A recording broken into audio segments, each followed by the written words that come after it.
એક ગુજરાત સરકારની લેપટોપની સ્કોલરશિપ છે. ગુજરાત સરકારની લેપટોપ સહાય યોજના. એમાં તમને 25,000 રૂપિયા સુધીની જે છે એ લેપટોપ માટેની અમાઉન્ટની સહાય મળે છે. યસ, આના માટે તમારા લોકોએ શું કરવાનું છે તમને સમજાવીશ. તમે તમારા ફ્રેન્ડને પણ આ વિડીયો જરૂરથી શેર કરજો. જે લોકોએ ધોરણ 12 પાસ કર્યું હોય એવા વિદ્યાર્થીઓ માટે આ લેપટોપ સહાય યોજના છે. Labour skill development and employment department government of Gujarat જે છે એમણે આ લેપટોપ સહાય યોજના જે છે એ બહાર પાડી છે.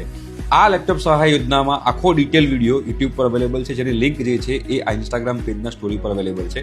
પણ કોણ કોણ આમાં એપ્લાય કરી શકે છે હું તમને આગળ ઇન્ફોર્મ કરીશ. શ્રમયોગીના બાળકો પ્રોત્સાહન મળે અને શિક્ષણ પાછળનો આર્થિક બોજો ઘટે તે માટે લેપટોપ ખરીદ સહાય યોજના છે.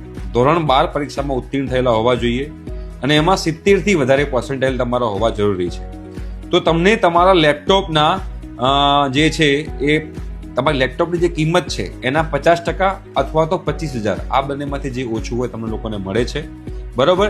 જે વિદ્યાર્થીઓના વાલી ગુજરાત રાજ્યમાં આવેલા કારખાનામાં અથવા સંસ્થામાં કામ કરતા હોય અને એ કારખાના અથવા સંસ્થાના માલિક આ જે આપણો labour skill development employment department છે એમાં વેલફેર ફંડની અંદર જો એમના વતી પૈસા જમા કરાવતા હોય તો એવા લોકોના બાળકો માટે આ લેપટોપ ખરીદ સહાય યોજના જે છે એ અવેલેબલ છે.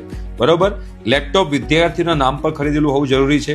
બરોબર. અને બીજી વસ્તુ કે વિદેશમાં પ્રવેશ ના લીધેલો હોવો જોઈએ, ગુજરાત રાજ્યમાં કોઈ કોલેજમાં પ્રવેશ લીધેલો હોવો જોઈએ અને જે વર્ષમાં બોર્ડની પરીક્ષા આપી હોય એ જ વર્ષમાં લેપટોપ ખરીદેલું હોવું જોઈએ. બરોબર. અને લેપટોપ ખરીદના 6 મહિનાની અંદર તમારે આ અરજી કરવાની રહેશે તો તમને 25,000 રૂપીઝનું જે છે ત્યાં આગળ લેપટોપ સહાય યોજનામાં તમે લોકોને મળશે.